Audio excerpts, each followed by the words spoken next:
Bon, du coup, on va se lancer dans cette FAQ en live. En fait, tout à l'heure, je me suis dit, oh, ça serait cool de faire une FAQ. Après, je me suis dit, mais oui, c'est début février. Donc autant faire les FAQ en live. Je vais du coup munir de mon téléphone, voir s'il y a déjà des gens qui ont posé des questions sur Instagram pour déjà répondre à celle-ci. Merci Pandarian45 pour le Prime. Est-ce qu'il y a déjà des gens qui ont répondu? Oui. Quelques questions. Tu as déjà des questions? Bah, je vais déjà répondre à ces questions-là. Et après, vous posez les questions en live, y a pas de souci. Merci Pandarian pour le Prime, je sais pas si je l'ai déjà dit. Première question, j'admire Laura, son évolution, sa douceur et son caractère, comment elle gère son rôle. Et quoi de prévu pour cet été? Bon, on l'a expliqué. Cet été, du coup, on veut partir au Portugal. On n'a pas encore réservé le logement. En fait, on a juste le logement à réserver, c'est tout. Parce que tout le reste, en fait, c'est sur le coup. Mais la réservation, c'est le logement. Donc il faut qu'on se penche là-dessus. J'ai commencé à regarder, du coup, parce qu'il n'y avait pas encore les disponibilités pour certains sites de réservation. Mais là, il va falloir qu'on s'y mette et qu'on réserve ça pour l'été. Et j'aimerais partir aussi avec Laura. Une petite semaine aussi, tous les deux.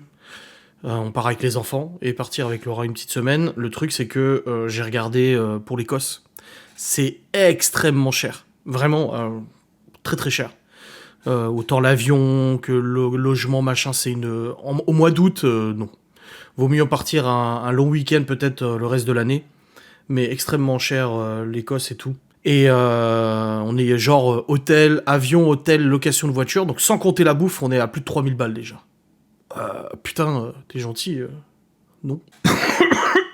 Du coup, je regarde d'autres destinations. J'ai vraiment envie qu'on parte en avion et tout. Elle a jamais pris l'avion Laura, donc j'ai vraiment envie qu'on parte en avion et qu'on se pose en fait. Donc là, je regarde un petit peu les pays un peu estivaux et tout ça. Et j'ai regardé le Maroc. Et franchement, Agadir, parce qu'apparemment Agadir c'est ce qui est le plus calme. Bah c'est pas ouf, les hôtels sont pas ouf du tout. Bah, je suis déjà allé en Turquie, Égypte et Tunisie, donc voilà, aller quelque part où je suis pas allé. Et l'Algérie, ça me tue pas trop. Donc je sais pas trop, c'est un peu compliqué. Ouais, la Grèce aussi, mais après, faut pas trop d'avions non plus, parce que c'est sa première fois. La Corse aussi, une fortune ça coûte la Corse. En plein août, hein, en plein août, c'est donc voilà. On va voir, on va trouver. Ouais, Turquie en ce moment c'est un peu compliqué, ouais. On va voir, on va essayer de trouver, et je sais pas, on verra bien. Monsieur et Madame Fraser, ouais, grave. Ouais, Écosse en basse saison, c'est beaucoup moins cher. Italie, ça m'intéresse pas du tout, j'aime pas du tout les Italiens. Ah, pas l'Italie, mais les Italiens, j'aime pas. Ouais, Portugal en voiture, oui, tout à fait. Donc ensuite, à Paris. Ensuite, le fait que Chloé appelle Laura maman a-t-il été bien pris par tout le monde? Pas du tout une critique. Alors, par l'entourage, oui, ça a été très bien pris, y a pas de souci. Ça s'est fait naturellement et c'est elle qui le demandait. Merci l'univers de Livre pour le Prime. Et par tout le monde qui? Les réseaux sociaux, bah mes abonnés et tout. Il y a quelques personnes qui ont écrit de manière très respectueuse en commentaire qu'ils étaient un peu choqués ou un peu ça leur faisait bizarre et tout. Maintenant, 99% des gens l'ont très bien pris. Il y en a beaucoup qui n'ont rien dit, voilà, qui n'ont pas trouvé la nécessité de s'exprimer, et d'autres qui l'ont dit, qui l'ont dit correctement, quoi, que voilà, c'était pas un souci. Ça m'a choqué sur le coup. Après, bah oui, ça peut choquer, oui, je comprends. Après, voilà, une fois que c'est expliqué et tout, pas de souci. Hein. Ouais, mais Londres, non, une destination chaude, ce serait bien. Quelle est ta vision future de ta coiffure? Bah, je continue de laisser pousser. Ça commence à être long, là, ça y est. Je peux les attacher derrière, mais ça fait trop petit. Tu vois, j'ai un élastique, là. Ça fait trop petit, du coup, ça fait juste une petite toupette derrière, comme ça, un peu conne, tu vois. Donc, pour l'instant, je les attache pas, mais ça commence à prendre forme. Merci Edith Grop pour le Prime, merci Foucherk pour le Prime. Tu peux mettre des barrettes. Ouais, serre-tête. Ensuite, peux-tu faire un coucou-nade? Coucou-nade. Que penses-tu des 7 ans de prison à l'homme qui a poussé son ex au suicide en 2020, Adrien? J'ai pas suivi l'histoire.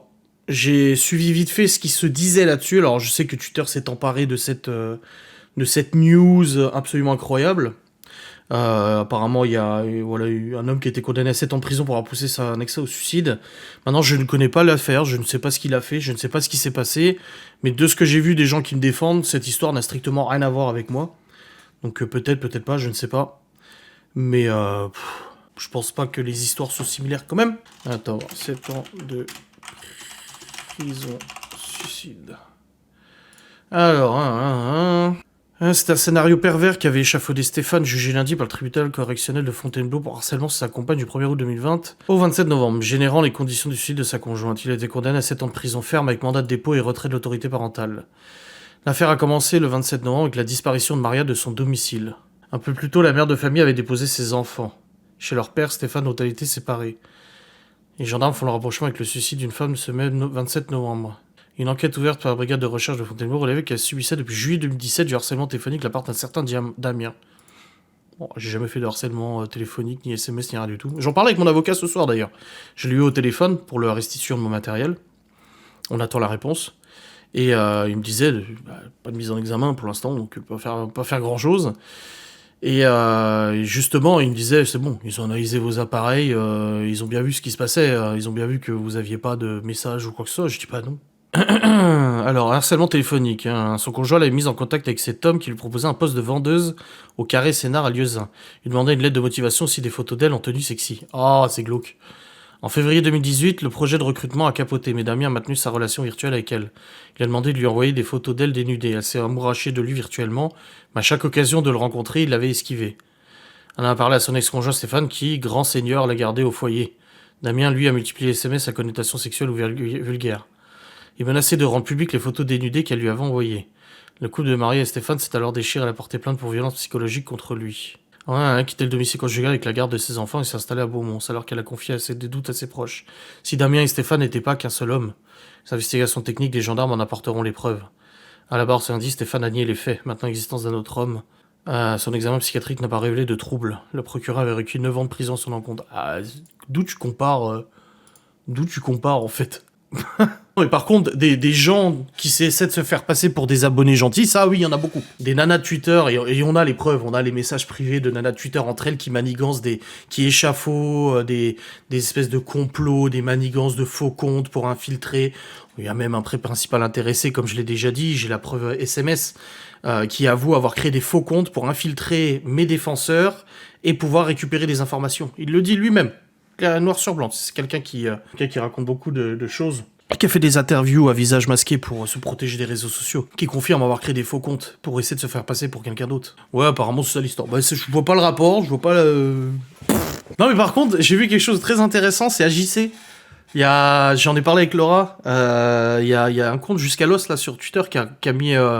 en avant pas mal de tweets, vous savez, AJC, celle qui compte mes dés de carottes. Et celle qui compte les dés de carottes, en fait, il y a quelques années, n'était pas très très très sympa avec la mère des gosses, mais pas du tout même.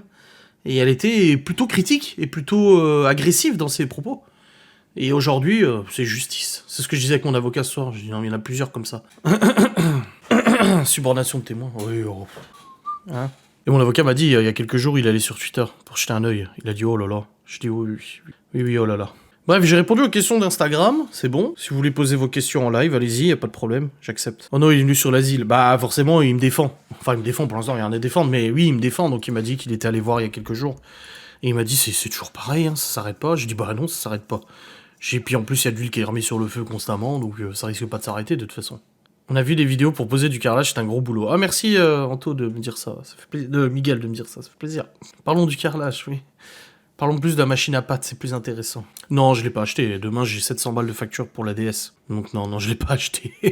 Regardes-tu du sport à la télé? Si oui, quoi? Non, je ne regarde pas de sport. Mais il y a un truc plus lunaire qu'un jour j'ai regardé. J'étais à l'étranger, je sais plus où. Et du coup, tu sais, t'as les chaînes étrangères. T'as pas forcément toutes les chaînes de dispo. Et je me suis pris de passion de regarder pendant 1h30 un concours de fléchettes. Je trouvais ça trop drôle. Mais non, je regarde pas de sport à la télé. Ni sport automobile, ni rien du tout. Je regarde pas beaucoup la télé en soi. Nathalie de L'amour est dans le pré est passée chez Hanouna. Ah non, j'ai pas vu. Est-ce qu'elle a gibulé?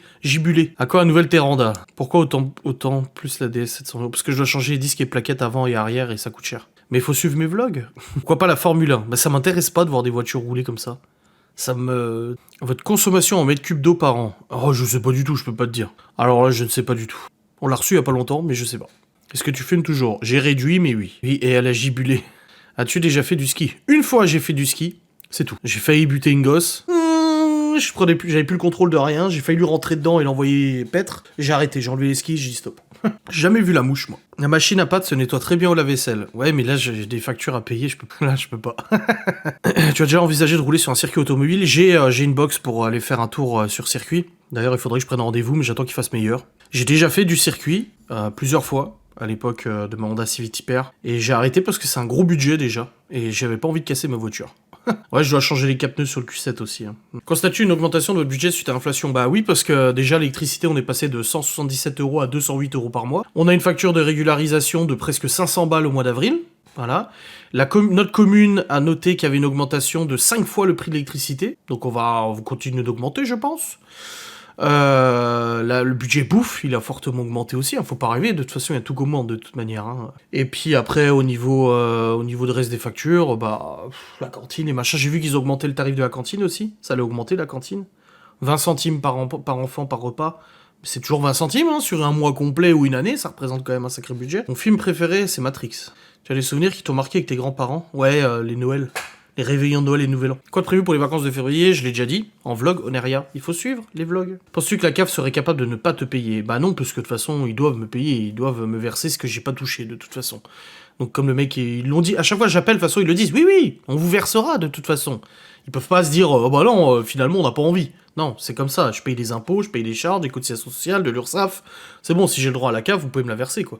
Un sac de pellet te fait combien de temps? Bah ça dépend. Les jours où les enfants sont à l'école, je le fais pas tourner de la journée. Donc ça fait à peu près 24 heures. Voire même un peu plus. Le week-end, on fait un sac en une journée. Facile. Tu le remplis le matin, le soir, il faut le remplir. Série préférée? Breaking Bad. Ouais, le col roulé, les plaids et tout, ouais. Seras-tu encore sur les réseaux cet été? Je sais pas. Comme je l'ai déjà dit, il y a des choses qui dépendent pas de moi. Il y a une formation à suivre, les places sont limitées. J'ai pas pu aller à une certaine, une autre, il y avait plus de place. C'est compliqué.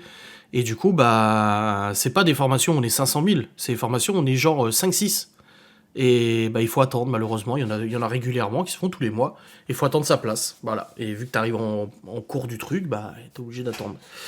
Donc ça dépend pas vraiment de moi. Ça dépend aussi beaucoup des formateurs et tout ça. Donc je sais pas. Est-ce que tu es toujours persona non grata sur YouTube? Je suis pas assez connu pour être persona non grata, vous savez. J'ai pas beaucoup d'abonnés. Pas grand monde me connaît, tu vas parler de moi à un youtubeur, il saura pas qui je suis, donc peut-être quand ils verseront pour acheter une voiture à Malone Elby. Est-ce que cela t'arrive de boudiner? Oui, bien sûr. Mais je me tais du coup. Ouais, bientôt un an de mariage, ouais. Enfin bientôt, quelques mois quand même. Ensuite de la crypto-monnaie. J'ai investi en crypto-monnaie, pas grand-chose, mais j'ai investi un petit peu en crypto. Et j'avais vachement gagné, comme je vous ai dit, et j'ai vachement perdu aussi. Donc il me reste de la crypto, j'en ai toujours, mais j'ai pas grand-chose. Ça représente plus grand-chose, malheureusement, avec la chute de la crypto-monnaie. Non, j'ai dit, il n'y a pas de livre pour l'instant. Quelle vidéo regrettes-tu d'avoir postée sur YouTube? Sur ma chaîne YouTube? Une vidéo que je regretterais d'avoir postée? Déjà, j'ai jamais supprimé une vidéo que j'avais postée. J'ai jamais supprimé une vidéo après coup en me disant « Ouais, non, en fait, je la supprime, je veux plus la voir. » Donc une vidéo que je regrette d'avoir postée sur ma chaîne. Je sais pas. Bon, j'assume. Les live cuisine, ouais, bien sûr, ça serait bien, ouais. Là, cette semaine, la semaine prochaine et la semaine d'après, c'est compliqué. Les enfants sont à la maison, il y a les vacances scolaires. Mais ouais, c'était trop bien. En plus, vous étiez nombreux pour live cuisine, ça a plu. Le replay, je sais pas si le replay, il avait bien marché, je crois. Hachi. Ouais, 4000 vues quasiment, c'est propre, je trouve. C'est propre pour une vidéo cuisine. Non, pas de live avec les enfants, non. non. Quel prochain projet de travaux, du coup, vous êtes décidé? La Terranda, il y a quelque chose à faire cet été, c'est sûr. Après, on verra bien ce qu'on fait. Pressé pour le nouveau job? Oui et non. Honnêtement, je suis pressé parce que j'ai envie de changer et j'ai envie de faire ça, parce que c'est quelque chose qui me tient à cœur. Après, ça me fait très peur, j'ai très peur. Je sais pas si c'est le bon choix, je sais pas si ça va marcher, je sais pas si j'en suis capable. Forcément, c'est quand même pas simple. Donc je sais pas si je vais y arriver. Mais d'un autre côté, voilà, je suis pas à la porte de YouTube. J'ai pas de délai, quoi. Pas les canards. As-tu acheté une nouvelle voiture après avoir vendu la DS? Non. Non, mais par contre, vendredi, je vais à l'auto-école. Ou jeudi, demain ou vendredi, je sais plus. Je sais pas si je vais demain ou vendredi, mais je vais aller m'inscrire et puis prendre les papiers pour inscrire Laura aussi, pour passer le permis moto. Alors, je vais passer les 7 heures de conduite pour avoir le permis, je sais plus comment il s'appelle là, pour conduire des 125. Donc je vais passer les 7 heures je vais m'inscrire pour le permis moto, donc code moto, plateau et route. Et je vais probablement acheter une 125 avant, parce que j'ai jamais conduit de moto, jamais rien, j'ai jamais monté sur une moto. Et je me dis que ça me fera un petit peu... voilà, Laura elle comprend pas, elle m'a dit je comprends pas ton délire. Mais je vais faire les 7 heures d'adaptation pour avoir les 125, pour rouler une 125. Je vais acheter une 125 pour me faire un petit peu la main sur la conduite en moto, quoi. Alors c'est pas une moto, c'est voilà, une petite moto, mais ça me rassurait, en fait, voilà, parce que j'ai jamais conduit de moto, rien du tout, donc ça me rassurait. C'était pas le parmentier de Cédric, non, ça c'est sûr. Si ça marche pas, il y a un monde parallèle où tu pourrais revenir sur YouTube. Je pense que si je pars de YouTube, ça va être compliqué de revenir. Je pense que ça serait compliqué. Ça serait plus Ghost and Us, essayer de focaliser sur Ghost and Us et faire plus de choses sur Ghost and Us. Surtout Ghost and Us prend des abonnés, prend beaucoup d'abonnés, quand même, marche bien et tout, donc je sais pas. Me remarier après 6 ans, je sais pas si... Moi, je trouve qu'on a eu un beau mariage, donc pour l'instant, on ne me pose pas la question. La future moto, custom, trail ou sportive? Non, une chopper. Une cruise, quoi. On veut pas une sportive, voilà, c'est juste pour ça, se balader. Donc avec beaucoup de couples, et c'est très bien. Pas une moto qui monte à 250, on s'en fout en fait. Ah, quand un live Ghost and Us? Bah pareil, c'est compliqué, j'ai ma chaîne YouTube, j'ai mes lives de ma chaîne YouTube, enfin de ma chaîne Twitch, embriqué, et là on n'arrive même pas, à se programmer une nouvelle enquête avec Geoffrey. Il avait trouvé un lieu, et là je lui ai écrit avant, j'ai dit frérot, le lieu il a été démoli. J'ai retrouvé un article il y a quelques mois, j'ai dit malheureusement c'est démoli. Déjà c'est dur de trouver un lieu là en ce moment. Et en plus de ça on a des lieux, on sait pas s'ils sont ouverts, donc il va falloir qu'on se tape 1 heure de route et arriver devant, on va se dire putain merde, tu vois. Donc là c'est compliqué de s'organiser ça. On est un petit peu en retard, j'ai 1 semaine de retard sur le planning là. Sylvie va te réparer ta DS? Réparer? Racheter? Non, je lui dis laisse tomber. Quand il m'a dit ça, ouais la DS je te l'ai racheté, je dis non. J'ai un jeune conducteur déjà, non, parce que c'est pas... Après, voilà, si j'y paye, il paye, hein, je m'en fous, il l'achète, n'importe qui peut l'acheter, mais ça serait pas raisonnable pour lui. Je lui dis, non, reconduire le contrat, bah, si ça te plaît, fais-le. Chez un maman de Sylvie, ça va être compliqué, elle est en arrêt, elle a été opérée, et du coup, bah, ça va être un peu compliqué. J'aime bien chez les particuliers, moi aussi j'aime beaucoup. Mais encore une fois, c'est dur d'avoir confiance. Hein. Merci Ignotir pour le Prime. Bah, tu connais un peu l'histoire, et après, il faut avoir confiance, encore une fois. Il faut avoir quand même vachement confiance. Toi, t'as eu confiance en Laura directement par rapport aux finances, etc. Bah, déjà, je suis pas un bon exemple. Je rappelle quand même... j'ai un passé financier compliqué. Mais on a tous les deux vécu des choses compliquées financièrement, donc je pense qu'on se comprend tous les deux de toute façon, et puis on discute de toute façon. On en parle, on discute, ça lui arrive régulièrement de me dire ça va l'argent? Je dis oui ça va, ou non ça va pas, ou... Voilà, ça m'est déjà arrivé de lui dire là c'est compliqué là. C'est très compliqué, très compliqué. Je me rappelle encore le cadeau d'anniversaire, je crois, le premier cadeau d'anniversaire qui malheureusement on n'a pas pu le faire. J'avais réservé quelque chose, on n'a pas pu le faire parce que à ce moment-là j'ai eu la surprise des loyers de Châtel à payer. Tadam! Joyeux anniversaire Laura, je dois payer les loyers de mon ex-femme. Tu vois, ça fait mal quand même. Donc j'essaie de me rattraper un peu. Une nuit à la belle étoile, ça serait sympa de le refaire, ouais. Non, Stevie, c'est S-T-E-E-V-Y. Les sorties culturelles ou plutôt casanier? Les deux. J'aime bien les deux, moi. Le dialogue, c'est la base de l'honnêteté. Oui, mais pour qu'il y ait un dialogue possible, il faut que les deux parties soient intelligentes, soient posées et matures. Un dialogue est impossible, et c'est, je sais pas, de me défendre vis-à-vis de mon passé, que j'ai caché les problèmes financiers et tout, mais tu peux pas... c'était compliqué de ne pas cacher des problèmes financiers, parce que quand tu disais non pour payer quelque chose, ou tu disais c'est pas possible, ou tu disais il y a pas d'argent et tout, ça partait en crise, en tromperie, je prends la voiture, je pars pendant 2 jours et tout ça, tu vois. Ou des menaces, je vais trouver quelqu'un qui gagne mieux sa vie, tu vois. Donc là, t'apprends à fermer ta gueule, et t'apprends à plus rien dire, à dire ouais, tout va bien, ouais. T'inquiète. Avec Laura en forêt. Mais qui garde les enfants? Après, c'est ça le problème. On dirait que les enfants sont chez mes parents. Laura a l'air d'être très raisonnable niveau budget. Oui. Y a pas de plage dans les Vosges, si. Y a des lacs, avec des plages. Ça reste des plages quand même. Mais bon, c'est pas la mer, hein, c'est pas l'océan. Au bord des lacs, voilà. Une nuit au bord du lac. Avec le bruit des vagues qu'il n'y a pas dans un lac. Ah, ça y est, le prélèvement. Timbre fiscal Rennes. 86 € pour les 2 passeports. Boum! Dans ta gueule! Moi, j'ai une plage. Tu pourrais avoir des vacances en août, comme tu changes de boulot. Oui, je m'organiserai de toute façon. De toute façon, il va y avoir un moment de flottement où je vais plus travailler pendant plusieurs mois parce qu'en fait, moi, mes revenus sont décalés. Admettons, j'arrête de travailler le 1er mars sur YouTube. Je quitte YouTube. Déjà, Ghost and Us continuera, de toute façon. Et ben, je vais continuer de toucher l'argent des vidéos générées encore pour tout le mois de mars, tout le mois d'avril et une partie du mois de mai, de toute façon. Donc voilà, il y aura quelques mois de flottement. Avec le recul, tu aurais préféré rester dans un anonymat où tu ne regrettes pas l'aventure YouTube. Non, je regrette pas l'aventure YouTube. Je peux pas la regretter, ça m'a apporté beaucoup de choses. Et au moins, je saurais. Voilà, je saurais. mais non, pas de regret. Je pense que j'étais assez solide pour le faire, donc ça va. Mais par contre, je pense à tous ceux qui ont envie de se lancer et tout ça, qui se rendent pas compte à quel point c'est hard.